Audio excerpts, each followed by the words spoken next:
Hoje eu gostaria de estar conversando com vocês sobre o fruto do Evangelho. O que é o fruto do Evangelho? Esse é o tema da minha palavra, o fruto do Evangelho. Qual é o fruto que o Evangelho ele tem produzido nas nossas vidas? Vocês já pararam para pensar nisso? A partir do momento onde nós conhecemos a palavra de Deus, começamos a nos relacionar com a palavra de Deus, a entender tudo aquilo que Deus fala ao meu e ao teu respeito. Qual é o fruto que isso gerou na nossa vida? E a Bíblia, ela é muito clara. Ela nos ensina que a palavra de Deus, que o Evangelho, ele é uma semente. E assim como qualquer outra semente que nós conhecemos, o Evangelho, ele precisa ser plantado, o Evangelho, ele precisa ser regado, o Evangelho, ele produz um fruto nas nossas vidas. Então, assim como qualquer outra semente, assim é em nós a palavra de Deus. Assim é em nós a palavra de Deus. Ela precisa ser plantada, regada, ela precisa crescer, ela precisa dar frutos, e esses frutos precisam ser desfrutados. Certa vez, Jesus ele chega para o povo e começa a ensinar várias coisas a respeito do reino de Deus, só que Jesus ele ensina por parábolas. Jesus ele começava a falar várias parábolas, a ensinar várias coisas, e lá em Mateus 13, no versículo 1, Jesus ele conta uma parábola. Essa parábola ela é muito conhecida, a maioria de nós conhecemos ela, sabemos aquilo que nós falamos, a parábola do semeador. Lá em Mateus, no capítulo 13, no versículo 1.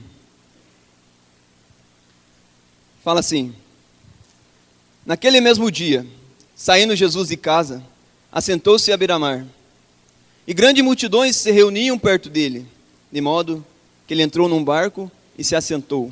E toda a multidão estava em pé na praia. E de muitas coisas lhe falou por parábolas, e dizia: eis que o semeador saiu a semear. E ao semear, uma parte caiu à beira do caminho, e vindo as aves, a comeram. Outra parte caiu em solo rochoso, onde a terra era pouca, e logo nasceu, visto não ser profunda a terra. Saindo, porém, o sol a queimou, porque ela não tinha raiz, e ela se secou. Uma outra caiu entre os espinhos, e os espinhos cresceram e a sufocaram. Outra, enfim, caiu em boa terra e deu fruto, a 100, a 60 e a 30 por um. Quem tem ouvidos, ouça. Esse é um texto muito conhecido, como já mencionei, a maioria de nós conhecemos. Só que Jesus ele fala algumas características aqui de uma semente. Jesus ele está falando aqui a respeito do Evangelho. Jesus fala: existia uma semente que foi semeada pelo semeador. Parte da semente caiu à beira do caminho. Veio as aves e comeram elas, e ela não produziu fruto. Jesus fala que uma outra parte caiu em um solo rochoso, onde era pouca terra, e pelo fato de ser pouca terra, ela nasceu rápido. Só que quando veio o sol, queimou e ela morreu.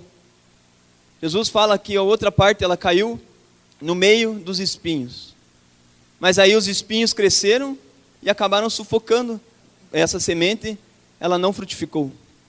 Mas Jesus ele chega e fala de uma outra parte da semente, onde ela caiu num solo fértil, e ela cresceu e produziu fruto, a 60, a 30 e a 100 por um. E aí os discípulos eles chegaram e se questionaram: Jesus, por que você ensina por parábolas? Qual é o motivo que você ensina por parábolas? Aí Jesus explica para eles: eu ensino por parábolas para se cumprir aquilo que o profeta Isaías disse, que vocês tendo ouvido, vocês ouçam, mas não entendam. E aí, mas os discípulos chegaram: mas é a respeito dessa parábola que você acabou de nos contar, o que você tem a dizer? E aí Jesus, no versículo 19, ele traz a explicação dessa parábola para nós. E ele diz assim: a todos que ouvem a palavra do reino e não compreendem, vem o maligno e arrebata o que lhes foi semeado no coração. Esse é o que foi semeado à beira do caminho. Então a palavra que foi semeada, só que a pessoa ela não recebeu, não compreendeu, essa foi a palavra que o diabo veio e roubou dessa pessoa. Aqui ele está falando a respeito dos solos, do solo como pessoas, e da semente como palavra de Deus. E aí ele continua a explicação: o que foi semeado em solo rochoso, esse é o que ouve a palavra e a recebe logo com alegria, mas não tem raiz em si mesmo. Antes, de pouca duração. Ele, chegando à angústia ou à perseguição por causa da palavra, logo se escandaliza. Então ele traz um segundo solo com a mesma semente. Ele diz, olha, existe também uma maneira de você, onde você chega, recebe a palavra com alegria, mas quando chega a angústia, chega a tribulação, chega algum problema, essa pessoa logo se escandaliza e acaba largando mão dessa palavra. E ele continua e ele fala, o que foi semeado entre os espinhos é o que ouve a palavra, porém, os cuidados do mundo, a fascinação das riquezas, eles sufocam a palavra e fica infrutífera. Mas ele conta também de um quarto solo, do solo onde é um solo fértil, ele chega e diz, mas o que foi semeado em boa terra é o que ouve a palavra e a compreende, e esse frutifica e produz a 100, a 60 e a 30 por um. Aqui eu vejo como uma chave na palavra de Deus, a qual ele ensina para nós. Aqui eu vejo uma chave, a qual Jesus ele chega e ele nos ensina. Existe uma semente, mas existem vários tipos de solo. A semente, ela pode variar o fruto dela de acordo com o solo onde ela for plantada. A semente, ela é a mesma. É uma semente, ela é a mesma. Só que, dependendo do solo onde ela cair, dependendo do solo onde ela for semeada, ela pode variar se ela produz ou não.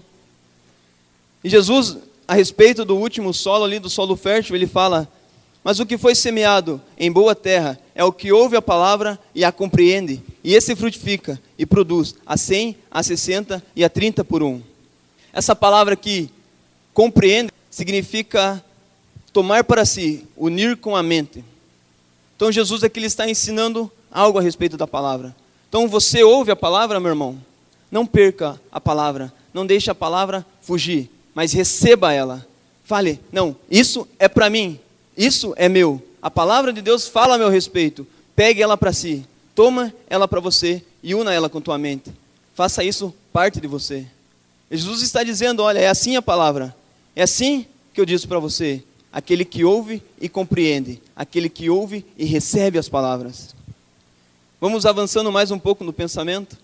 Em Colossenses, no capítulo 1, no versículo 3, fala assim, nós damos sempre graças a Deus, Pai de nosso Senhor Jesus Cristo, quando oramos por vocês, desde que ouvimos da fé em Cristo Jesus e do amor que vocês têm para com todos os santos, por causa da esperança que vos está preservada nos céus, da qual antes ouvistes pela palavra da verdade do Evangelho, que chegou até vocês, como também em todo o mundo está produzindo fruto e crescendo. Tal acontece entre vós, desde o dia em que vocês ouviram e entenderam a graça de Deus na verdade. No versículo 6 aqui, Paulo, ele chega e ele mostra outro conselho, falando a respeito da palavra de Deus. Ele fala, a palavra de Deus, essa mesma palavra que foi plantada, essa mesma palavra que foi semeada na vida de cada um de vocês, é a mesma palavra que está produzindo em todo o mundo. No mundo inteiro, a palavra de Deus ela tem gerado fruto. No mundo inteiro, a palavra de Deus ela tem produzido frutos. Então, a questão aqui não é a semente que é ruim. Como eu já disse, a questão é o solo. Ali, Paulo, ele continua, né? Ele fala, então, que chegou a vocês, como também em todo o mundo, ela está produzindo fruto e crescendo. Tal acontece entre vós, desde o dia em que vocês ouviram e entenderam a graça de Deus na verdade. Paulo, ele usa a mesma explicação que Jesus usou aqui. Jesus, ele chega, o solo fértil é aquele que ouve e entende a palavra. E Paulo, ele chega, a palavra ela produziu fruto em vocês, porque vocês ouviram e entenderam. Vocês ouviram e receberam a palavra. Isso é um segredo que eu vejo na palavra de Deus, que nós podemos aplicar na nossa vida. Receber a palavra, meu irmão. Então, quando a palavra, seja algum dos pastores ou algum líder que está falando a respeito da palavra de Deus para nós, receba ela. Ah, mas eu não entendi. Receba. Porque por mais que eu não me entenda, eu creio que é uma verdade. Eu creio que isso é a palavra de Deus. Deixe um pouco de lado os questionamentos teológicos. A gente tem a tendência de fazer isso. Deixe um pouquinho de lado e receba a palavra de Deus, como ela é. E eu lembro que eu gosto muito de Paulo, vocês vão perceber isso ao longo da pregação. Paulo, ele foi um líder sensacional. Depois de Cristo, para mim, Paulo foi um dos maiores exemplos que eu tenho na palavra de Deus a respeito de liderança, até fora da palavra de Deus. E Paulo fundou muitas igrejas em todas as suas caminhadas. E tem uma igreja em Tessalônica que Paulo ele chega e ele manda uma carta para eles, com ensinamentos, com coisas a respeito do reino de Deus, ensinando eles a viver dessa maneira, a praticar dessa maneira. Vocês estão dessa maneira. E Paulo ele escreve uma carta e ele fala assim, resumindo todo o contexto da carta, fala: eu sempre agradeço a Deus pela vida de cada um de vocês, igreja, porque eu vejo que a palavra que foi semeada em vocês, vocês receberam ela com alegria em meio a muita tribulação. Vocês estavam sofrendo, vocês estavam tristes, vocês estavam com algum sentimento tomando o coração de vocês, mas mesmo assim, vocês receberam essa palavra com muita alegria. E eu agradeço pela vida de vocês. E ele continua essa carta e ele fala: e o mais interessante de ver tudo isso, como a fé de vocês ela tem operado no meio de vocês. O mais interessante de tudo isso é ver a maneira como vocês deixaram os ídolos que vocês serviam, os outros deuses que vocês serviam, e através da palavra de Deus que vocês receberam, vocês estão servindo agora ao único Deus. E ele continua ensinando e fala: e agora eu vejo também que vocês têm se tornado um exemplo na fé. Eu vejo que vocês receberam a palavra, têm compreendido a palavra como uma verdade, e vocês têm produzido frutos, de tal ponto que nós, quando chegamos nas outras regiões, nós não precisamos falar a respeito de vocês, mas pessoas elas chegam e falam de vocês para nós. Imaginou? Porque as pessoas elas receberam a palavra de Deus, elas se tornaram um exemplo. Aquelas pessoas que serviam a outros deuses, que serviam as outras coisas, que faziam outras coisas, por causa da mudança que a palavra de Deus ela gerou na vida delas, elas se tornaram um exemplo para as outras pessoas. É um exemplo muito clássico, é a mesma coisa que o teu líder chegar e ele não precisar falar de você para outras pessoas, mas as outras pessoas elas chegarem e falarem de você para o teu líder. Imaginou a ponto que essa pessoa chegou, que essa igreja chegou em fé, em amor, esperança, por causa da palavra de Deus? Tudo porque eles receberam a palavra de Deus. E Paulo ele continua esse ensinamento para essa igreja, e ele chega: mas sabe por que a palavra ela produziu em vocês? Porque vocês receberam ela como ela é na verdade, palavra de Deus, e não palavra de homens. E isso é uma característica que eu vejo da palavra de Deus. A palavra de Deus ela é poderosa, a palavra de Deus ela produz fruto em nossas vidas, a palavra de Deus ela muda quem nós somos. Independente de como nós estejamos, o que nós fazemos ou como fazemos, a palavra de Deus, ela tem o poder de mudar as coisas em nossas vidas. E o texto continua falando sobre a palavra de Deus. Ele diz: então isso muito me alegra, porque agora vocês podem começar a produzir isso que vocês têm sobre a vida de vocês. Então aqui eu vejo como o processo de uma semente, realmente. Uma semente ela é plantada, ela é regada, ela cresce e ela produz frutos. E outras pessoas desfrutam do fruto dela. Assim aconteceu com essa igreja, e Paulo traz todo esse panorama. Se você for ler a carta que ele mandou, ela faz todo esse panorama, onde Paulo ele semeou a palavra, onde Paulo regou a palavra, ensinando a palavra. O crescimento veio da palavra através de Deus. Essa palavra ela produziu frutos, e essa palavra fez com que eles dessem desse fruto para outras pessoas, eles se tornassem exemplos. E assim é a dinâmica, porque eles receberam a palavra, E o primeiro ponto que eu vejo que o evangelho ele produz em nossas vidas, o primeiro fruto que eu vejo que o evangelho ele produz nas nossas vidas, quando nós recebemos essa palavra, é o evangelho ele revela a nossa identidade. Esse é o primeiro ponto que eu gostaria de conversar com vocês. O evangelho ele revela a minha e a tua identidade. Tudo aquilo que eu e você nós somos, você pode encontrar em um lugar, na palavra de Deus. Tudo aquilo que Deus pensa a meu e a teu respeito está na palavra de Deus.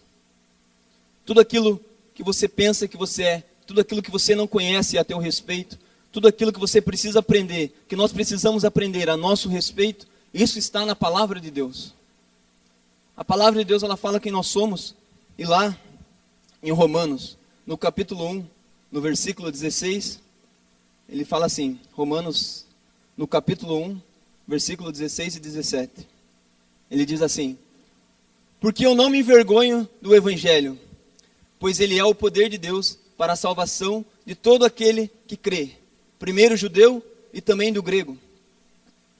Porque no Evangelho é revelada, de fé em fé, a justiça de Deus, como está escrito, mas o justo viverá pela fé. Olha que interessante aqui nesse versículo 17, ele fala que no Evangelho se revela a justiça de Deus. Eu não me envergonho no Evangelho, porque ele é o poder de Deus. O que o Evangelho é? O Evangelho ele é o poder. O fruto que o Evangelho produz em nossas vidas é um fruto de poder.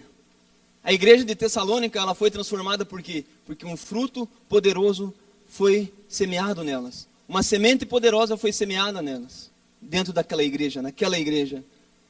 Justiça é o estado daquele que é como deve ser. Uma condição aceitável para Deus. Justiça é um estado daquele que é como deve ser. Uma condição aceitável para Deus. Um exemplo disso é você ser quem realmente Deus fez você para ser. É você chegar e entender que você é quem Deus realmente fez você para ser. A Bíblia ela conta que Adão, ele pecou. E porque Adão pecou, todo mundo pecou. A Bíblia não fala que porque você errou, você pecou. Não. A Bíblia fala, porque Adão pecou, você errou. A Bíblia fala, porque Adão, ele pecou, nós fomos feitos pecadores. Porque Adão pecou, todos nós, cada um de nós, perdemos o direito de ser filho de Deus. Porque Adão pecou, todos nós, a cada um de nós, fomos expulsos da presença de Deus. E não tínhamos o direito de se relacionar com Deus, não tínhamos a liberdade de se relacionar com Deus. Romanos, no capítulo 5, ele traz todo esse panorama. Nós pecamos, estamos destituídos da glória de Deus. Nós pecamos e fomos afastados da glória de Deus. Não tinha ninguém justo, todos eram pecadores, porque Adão pecou. Mas Paulo ele continua no capítulo 5 de Romanos, ele fala, mas porque Cristo obedeceu, todo mundo foi feito justo. Paulo ele continua no capítulo 5, ele fala, Adão pecou, e por isso todo mundo foi feito pecador. Mas porque Cristo obedeceu, todo mundo foi feito filho de Deus. Percebeu a dinâmica? Um pecou, todo mundo foi pecador. Um obedeceu, todo mundo foi justo. Uma pessoa obedeceu, a justiça ela se manifestou para nós. Porque Jesus Cristo obedeceu. Porque Jesus Cristo obedeceu. Nós temos uma condição aceitável para Deus hoje.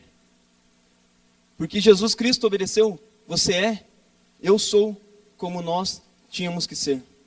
Filho de Deus, santos, justos, limpo, perfeito. Um exemplo disso é uma carteira de motorista.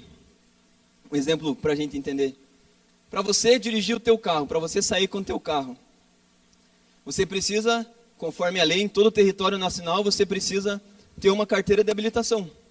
Aí você está andando com o teu carro, você é habilitado para dirigir, você tem a carteira de habilitação, um guarda para você na rua. Aí o que você faz? Você entrega o documento do carro, e você entrega a tua carteira de motorista para ele. Ele vai olhar, vai ver se está tudo conforme realmente é para estar. Ele fala, ó, muito bem, você está em condição para dirigir, você está habilitado para dirigir. As tuas condições, elas são perfeitas para você dirigir. Isso é a justiça. É você poder desfrutar daquilo que é teu sem problema algum. É você poder dirigir conforme você tem a tua carteira de motorista. Você pode dirigir sem problema nenhum. Se tiver tudo em ordem, tudo ok, você pode dirigir. E a Bíblia fala que no Evangelho é revelada a justiça. No Evangelho é revelado quem nós realmente somos. Então quando o diabo ele chegar para você, meu irmão, tentar te acusar. Quando o diabo ele chegar para cada um de nós, tentar mentir para nós, dizer que nós somos fracassados, dizer que nós somos derrotados, que nós não vamos conseguir, que nós não prestamos, que nós somos mentirosos, que nós somos pecador. Você pega a palavra de Deus e mostra para ele, ó, esse é o Evangelho, essa é a minha habilitação. Isso diz que eu tenho uma condição aceitável para Deus. No Evangelho se revela a justiça de Deus para todo aquele que nele crê. Você crê em Jesus? Você tem uma condição aceitável para Deus. Se você crê em Cristo, você tem uma condição aceitável para Deus. Se nós cremos em Cristo, nós somos como Deus fez nós para sermos. Então, meu irmão, quando o diabo lhe chegar e dizer, está vendo esses planos que você quer fazer para a tua vida? Está vendo tudo isso que você quer fazer para a tua vida, você não vai conseguir. Você é um derrotado, você é um perdedor, você é um mentiroso, você é falho, você cai. Quando o diabo falar isso para você, você fala: ó, diabo, com licença, mas eu tenho uma condição aceitável para Deus. E o perdedor, o derrotado aqui, o mentiroso é você. Esse é o evangelho. É nesse evangelho que é revelada a justiça de Deus. É nesse evangelho que é revelada a minha e a tua identidade. É no evangelho que nós podemos conhecer aquilo que foi dado por Deus para nós. É na palavra de Deus que nós podemos conhecer aquilo que Deus tem para cada um de nós. Então, é assim que a palavra de Deus diz. É isso que a palavra de Deus diz a respeito da minha e da tua identidade. Quem você imagina que você é? Nós, como igreja, quem nós imaginamos que nós somos? É na palavra de Deus que nós vamos descobrir. Porque é no evangelho, no poder de Deus, que nós entendemos quem nós somos. Continuando o nosso pensamento, Colossenses no capítulo 2, no versículo 13. Colossenses no capítulo 2, no versículo 13. E a vós, quando vocês estavam mortos nos vossos delitos e na circuncisão da vossa carne, ele vos vivificou juntamente com ele, perdoando todos os nossos pecados. A Bíblia fala que teve um tempo que nós estávamos mortos nos nossos erros e nos nossos pecados.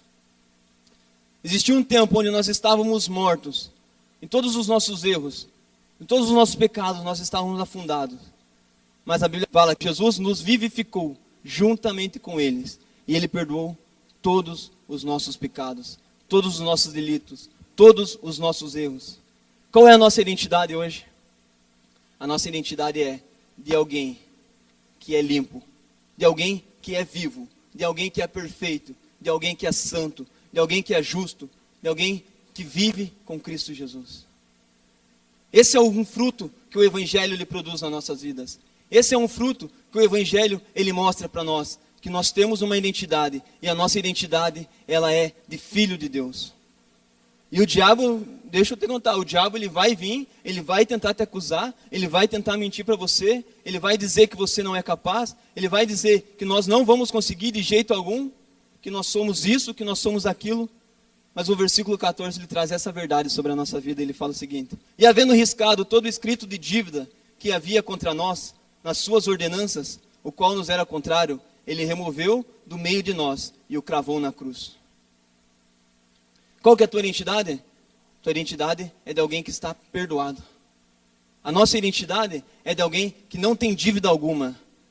Então, se o diabo chegar mais uma vez para nós, nos acusando de algo que a gente fez certa vez, ou que você fez na tua vida, ou que nós fizemos, entenda uma coisa, meu irmão. Cristo, ele pegou toda a dívida que você tinha, toda a dívida que nós estávamos devendo. Cristo, ele pegou e ele cravou na cruz. Ele tirou do nosso meio, assim como o texto fala, ele removeu do nosso meio, ele tirou do nosso meio. Isso não está mais pertencendo a nós, isso não pertence mais a nós. Ele pegou e ele cravou na cruz. Ele fala: não, agora não é mais a tua dívida, não é mais aquilo que você está devendo. Agora não é mais você quem vive, mas agora é eu quem vivo em você. E se eu vivo em você, você tem paz.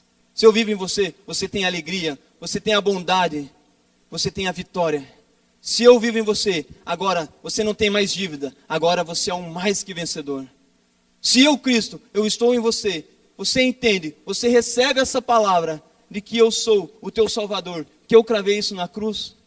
A Bíblia fala que nós estamos perdoados de todas as nossas dívidas. Um exemplo, quando alguém compra um carro, você parcela em, vamos chutar aqui 20 parcelas lá. Vamos imaginar, você parcela em 20 vezes o teu carro. Aí você paga, vai pagando, paga uma, duas, aí chega na última parcela, você paga lá as 20, é a última parcela, glória a Deus, vou pagar, agora o carro é meu, está quitado. Você paga. Quantos aqui pagariam de brinde para o banco lá ou para a concessionária 5 parcelas a mais?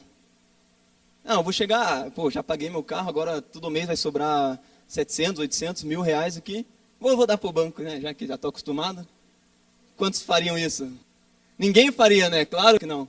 Só que muitas vezes o problema é quando o diabo lhe chega com um escrito de dívida para nós, falando, ó, você tem essa dívida comigo? Nós queremos pagar essa dívida ainda. O nosso carro ele já foi pago. Ninguém ia pagar parcelas a mais. Mas quando o diabo lhe chega, infelizmente, irmãos, infelizmente, quando o diabo lhe chega para nós, ele fala, aqui está a tua dívida comigo. Nós pegamos e falamos, poxa, é verdade, diabo, eu tenho uma dívida com você, eu sou isso mesmo. Mas essa é uma verdade, porque muitas vezes nós queremos pegar essa dívida, que já foi paga, tudo aquilo que Cristo pagou para nós queremos pagar novamente. Porque eu quero fazer aquilo que Cristo já fez no meu lugar. Porque eu quero ter uma identidade que é contrária à identidade que Deus tem para mim. Porque eu não pego aquilo que a palavra de Deus fala a respeito da minha vida e tomo ela como uma verdade em minha vida. Porque eu não pego aquilo que Deus diz a meu respeito, que eu sou vitorioso e tomo como uma verdade na minha vida. Porque eu não pego uma verdade que Deus fala, que eu sou o corpo de Cristo, que eu sou perfeito, que eu sou justo, que eu sou santo, eu não pego como uma verdade em minha vida. Mas muitas vezes nós esperamos o diabo chegar com o boleto e falar, está aqui teu boleto de derrotado, pague para mim. Muitas vezes nós, infelizmente, esperamos o diabo chegar com um boleto de mentiroso, fofoqueiro, pague para mim, porque você é assim. Infelizmente, nós pegamos a palavra de Deus e absorvemos ela como palavra de homem e não como palavra de Deus. Infelizmente, igreja, infelizmente nós somos assim, muitas vezes. Nós pegamos aquilo que já está pago e vivemos como se não tivesse. Desperdiçando o nosso dinheiro, desperdiçando o nosso tempo, desperdiçando a nossa herança, aquilo que Deus deu de mais precioso para nós estamos jogando fora. Muitas vezes, o diabo, ele quer olhar para nós e ele quer fazer de nós um exemplo de derrota. O diabo, ele quer pegar cada um de nós e colocar num palanque assim e falar, ó, esse é um exemplo de derrota. O diabo, ele quer pegar cada um de nós e colocar, essa pessoa aqui é um exemplo de fracasso. O diabo, ele quer levantar nós e dizer, essa pessoa, ela é um exemplo aqui de pessoas que tentam fazer planos, projetos, colocar metas na sua vida e não conseguem. O diabo quer que as outras pessoas olhem para nós e nos vejam dessa maneira. O diabo, ele quer que nós sejamos o pior exemplo que tem para as pessoas. Mas deixa eu dizer, meu irmão, as pessoas, elas não precisam e elas não podem olhar para nós dessa maneira. As pessoas, elas precisam olhar para nós, como a palavra de Deus diz. Um exemplo de homens e mulheres que são mais do que vencedores. A palavra de Deus, ela diz que nós somos mais do que vencedores em Cristo. Então, nós precisamos receber essa palavra e ser um exemplo de pessoas que são mais do que vencedores. Eu e você, cada um de nós aqui, somos mais do que vencedores. Nós podemos, porque a palavra de Deus diz que nós somos, e nós podemos ser um exemplo de vitória para outras pessoas. A palavra de Deus diz que nós somos santos, que nós somos limpos, que nós somos perfeitos. Isso não quer dizer que você não vai errar mais, só que você pode receber essa palavra e a cada dia colocar diante de Deus as suas situações e aprender a depender de Deus.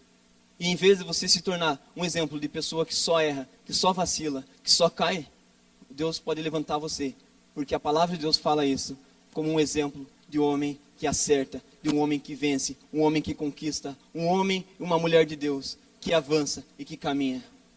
Essa é a identidade que o Evangelho gera em nós. Esse é um fruto que o Evangelho ele gera em nós. O Evangelho, ele é o poder de Deus, porque é no Evangelho que nós vemos que nós somos aceitos por Deus. Porque é no Evangelho que nós vemos que Deus ele olha para nós e não vê os nossos erros. Que Deus olha para nós e não vê os nossos pecados. Que Deus olha para nós e não vê aquilo que nós estamos fazendo, mas Deus olha para nós e vê Cristo em nós. E o desejo do coração de Deus é com que nós vivamos como Cristo vive, como Cristo é. Essa é a nossa identidade. Isso é quem nós somos. Assim como Cristo é, cada um de nós somos aqui nesse mundo. O que mais que a palavra de Deus fala a nosso respeito? Será que a palavra de Deus fala que nós somos filhos? Gálatas, no capítulo 4, Paulo fala assim: digo, pois, que durante em que o herdeiro ele é menor, ele em nada difere do escravo, posto que ele é senhor de tudo. Ou seja, a pessoa, ela pode ser herdeiro, ela pode ser dona de tudo, ela ter tudo nas mãos dela. Mas enquanto ela ainda é menor, ela ainda é imatura, ela é igual a um escravo. Enquanto o filho ele ainda é imaturo, ele não sabe desfrutar daquilo que é dele. Enquanto o filho ele ainda não tem uma identidade firmada, ele é igual a um escravo. Ele tem tudo, mas ele não desfruta de nada. E o texto continua: mas ele está sobre tutores e curadores até o tempo predeterminado pelo Pai. Assim também nós, quando éramos menores, nós estávamos servilmente sujeitos aos rudimentos do mundo. Qual que é a nossa identidade que esse texto mostra? Quando nós éramos escravos, quando nós éramos meninos, nós estávamos servilmente sujeitos aos rudimentos do mundo. Esse texto está no passado, então ele mostra que hoje a nossa identidade é como filho. Não como um menino, não como um escravo, mas como filhos. E mostra que nós não estamos servindo aos rudimentos, aos costumes, à vontade desse mundo, mas nós estamos servindo à vontade de Deus. O texto continua: então, vindo porém a plenitude do tempo, Deus, ele enviou o seu Filho, nascido de mulher, nascido sobre a lei, para resgatar os que estavam na lei, a fim de que recebêssemos a adoção de filhos. E porque vós sois filhos, enviou Deus ao nosso coração o Espírito de seu Filho, que clama: Abba, Pai. De sorte que já não é mais escravo, porém é filho. E se somos filhos, somos herdeiros de Deus. Qual um outro aspecto, um outro fruto que o Evangelho ele revela na nossa vida? O fruto do Evangelho, ele revela a nossa identidade. E o que a nossa identidade diz? Que nós somos filhos de Deus. E se nós somos filhos de Deus, nós somos herdeiros de Deus. Ou seja, tudo aquilo que Cristo tem, nós temos. Tudo aquilo que Deus deu por direito para Cristo ser, nós também somos. Nós somos cordeiros de Cristo e herdeiros de Deus. O que a palavra de Deus fala a nosso respeito, meu irmão? O que a palavra de Deus fala ao meu e ao teu respeito? Nós podemos desfrutar isso, porque é nosso. Porque nós somos filhos de Deus. Será que é uma cura, uma libertação? Será que é alguma enfermidade, alguma coisa que tem te atrapalhado? Você pode tomar posse dessa cura. Você pode tomar posse dessa libertação. Você pode tomar posse na tua vida. Tudo aquilo que te contaminava, todo o vício que te contaminava, você é herdeiro de Deus. E você pode tomar posse disso e viver desfrutando disso, porque você é filho de Deus. Se você chegar na nossa igreja e conversar, tem várias pessoas que foram libertas de várias coisas, de vários problemas, curadas de várias enfermidades. Porque isso é receber a palavra de Deus, isso é receber a herança e desfrutar, entender da identidade e desfrutar. É o versículo que a gente tem colado lá na frente, Romanos, capítulo 5, versículo 17. Aqueles que recebem a abundância da graça, aqueles que recebem do dom da justiça, esses reinam em vida. É assim, meu irmão, essa é a nossa condição de vida, receber a palavra de Deus, receber a abundância da graça, receber aquilo que Cristo fez para nós e reinarmos em vida. Reis e sacerdotes, essa é a nossa identidade, filhos de Deus, limpos, santos, perfeitos, amados. Essa é a nossa identidade. E quando nós começamos a entender o que o Evangelho revela para nós, a identidade que o Evangelho revela para nós começamos a entender um outro ponto. Nós começamos a viver outro ponto, viver outra manifestação, que é, nós manifestamos o fruto.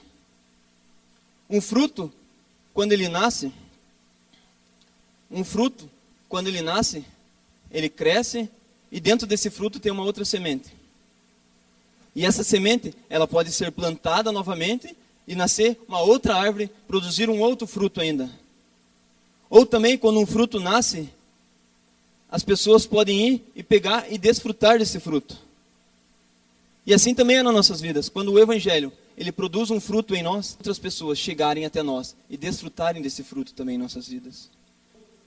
Colossenses, no capítulo 1, no versículo 3, ele fala assim: nós damos sempre graças a Deus, o Pai de nosso Senhor Jesus Cristo, quando oramos por vocês. Desde que ouvimos da vossa fé em Cristo Jesus e do amor que vocês têm para com todos os santos, por causa da esperança que vos está preservada nos céus, da qual antes vocês ouviram pela palavra da verdade, do Evangelho. Paulo ele mostra uma manifestação desses frutos aqui. Paulo fala, igreja de Colosso, o Evangelho produziu um fruto em vocês também. E esse fruto que o Evangelho produziu em vocês, sabe o que aconteceu?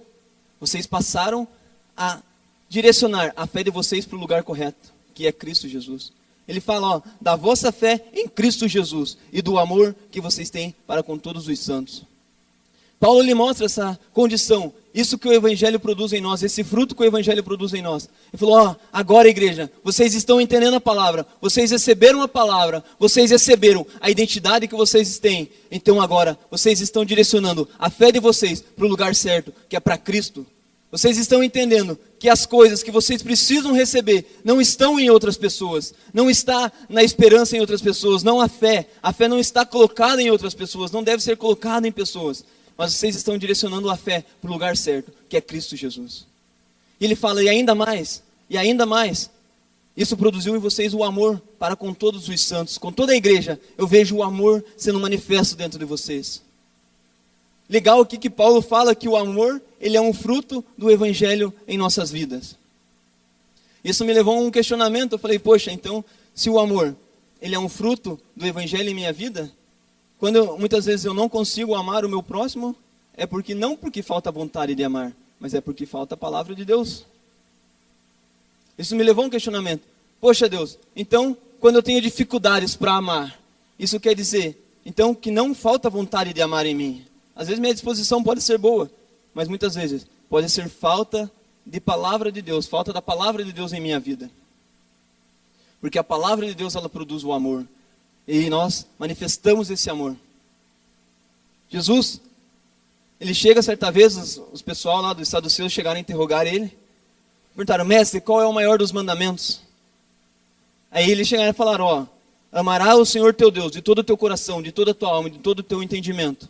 E também amarás ao teu próximo como a ti mesmo. Isso mostra aqui que isso é o mandamento da lei. Amar o próximo como a ti mesmo é o mandamento da lei. Da antiga aliança, de uma aliança que nós não estamos mais incluídos. Ame ao teu próximo como a ti mesmo. Porque quando nós tentamos amar o próximo como eu amo a mim mesmo, eu não consigo. Porque a lei, ela tinha um objetivo. A lei tinha um objetivo de mostrar que nós, com as nossas próprias forças, nós não éramos capazes. É por isso que João, em sua primeira carta, ele chega e ele fala, olha, vocês precisam amar conforme o novo mandamento que eu dou para vocês. Amem como Cristo nos amou. E aí João quebra todo esse mito. João quebra todas essas barreiras e ele fala, o amor, ele não é uma condição onde você quer amar porque você se ama, não. Mas você ama porque Cristo ele te amou. Isso é um fruto gerado. Então uma manifestação que o fruto ele gera em nós é o amor com o outro. E também nós começamos a direcionar a nossa fé no lugar certo. E aí ele continua, então por essa razão também nós, desde o dia em que ouvimos, nós não cansamos de orar por vocês e de pedir que vocês transbordem de pleno conhecimento da sua vontade em toda sabedoria e entendimento espiritual. Versículo 10 fala assim, a fim de viveres de modo digno do Senhor, para o seu íntegro agrado, frutificando em toda boa obra, crescendo no pleno conhecimento de Deus. Uma outra manifestação que o fruto do Evangelho lhe gera em nós é a vontade de frutificar. Então muitas vezes, isso é algo que nós precisamos parar para pensar. Se a minha vontade de se envolver, se a minha vontade de frutificar, de estar inserido em algum ministério, elas têm reduzido, isso pode ser um sinal que a palavra de Deus ela tem reduzido em minha vida também. Será que aquele gás que eu comecei, aquela vontade que eu comecei, aquele desejo que eu comecei, quando eu comecei a me envolver em algum ministério, ele tem diminuído? Então isso pode ser um sinal de que a palavra de Deus ela pode estar diminuindo em minha vida também. O meu relacionamento, o meu contato com a palavra de Deus, ele pode estar diminuindo. Porque Paulo fala isso.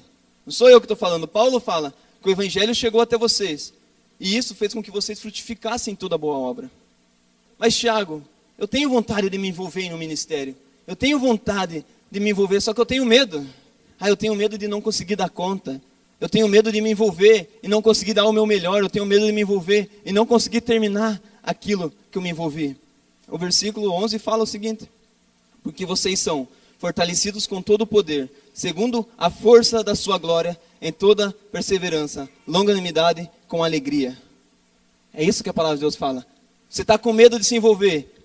porque tem medo de não dar conta, a palavra de Deus ela fala que você é fortalecido pelo poder de Deus. Se nós nos envolvemos em algo com medo de não dar conta, nós precisamos receber essa verdade. Isso que a palavra de Deus fala a respeito de nós. Que nós somos fortalecidos pelo poder de Deus. Meu irmão, se envolva no ministério. Aproveite as oportunidades que a igreja ela abre. Aproveitem as oportunidades que os ministérios eles dão. Não tenha medo de não conseguir, mas entenda que a palavra de Deus ela é verdadeira em nossas vidas. E ela faz com que nós sejamos fortalecidos pelo poder de Deus. Dando graças, versículo 12, ao Pai, que vos fez idôneos, a parte que vos cabe na herança dos santos na luz. Não percam a oportunidade de se envolver. E para nós concluirmos aqui, não deixe o fruto apodrecer. Essa também é uma característica do fruto. Não deixe o fruto apodrecer. Eu lembro que na rua, não na rua da minha casa, mas na rua que é paralelo com a minha casa, tem uma casa na esquina onde tinha um pé de pêssego lá. E lá a gente chegava às vezes para a senhora que morava lá, a gente falava, a gente era menor, a gente era novo. Já viu, a gente pode tirar alguns pêssegos aí? Ela falava, claro que pode. Se não tirar vai se estragar isso. Meu irmão, o fruto do evangelho nas nossas vidas, se não for manifesto, ele estraga. Aquilo que Deus tem para nossas vidas, se nós não manifestarmos, se nós não distribuirmos, deixar que outras pessoas desfrutem disso também, ele corre o risco de estragar. Ele corre o risco de apodrecer. O que Deus tem colocado em nossas mãos? O que Deus tem colocado em nossas vidas? Qual é a nossa identidade? O que foi que Deus ele depositou em nós? O que eu e você nós temos que nós podemos manifestar? Nós somos pessoas chamadas para frutificar. Desde toda a criação Deus falou esse exemplo. Deus criou as árvores e falou que cada árvore produza um fruto conforme a sua espécie. Deus já inventou uma lei da natureza lá. Cada árvore vai produzir um fruto segundo a sua espécie. Quem nós somos? Qual é a nossa identidade? Nós somos filhos de Deus, então nós produzimos frutos como filhos de Deus. Quem nós somos? Nós somos limpos, nós somos perfeitos. Então o fruto que nós produzimos são frutos limpos e são frutos perfeitos. A Bíblia não fala que nós não temos condenação, então os frutos que nós produzimos não são frutos que condenam, são frutos que trazem vida. A Bíblia não fala que Cristo lhe nos deu vida, então o fruto que nós produzimos são frutos de vida. Adolescentes, EBI, jovens, casais, mídia, áudio, iluminação, grupo de serviço, tantos outros ministérios que nós temos aqui na igreja. Existe palavra de Deus dentro de nós? Não está na hora de nós começarmos a manifestar isso? Chegar com toda a ansiedade no nosso coração. Eu sei que tem algo dentro de mim. Eu sei que a palavra de Deus ela é verdadeira em minha vida. Então eu quero manifestar. Eu quero que outras pessoas comecem a produzir desse fruto também. Nós temos um fruto que foi produzido em nós. Que existem pessoas com fome esperando para serem saciadas por esses frutos. Esse fruto que só é produzido na palavra de Deus.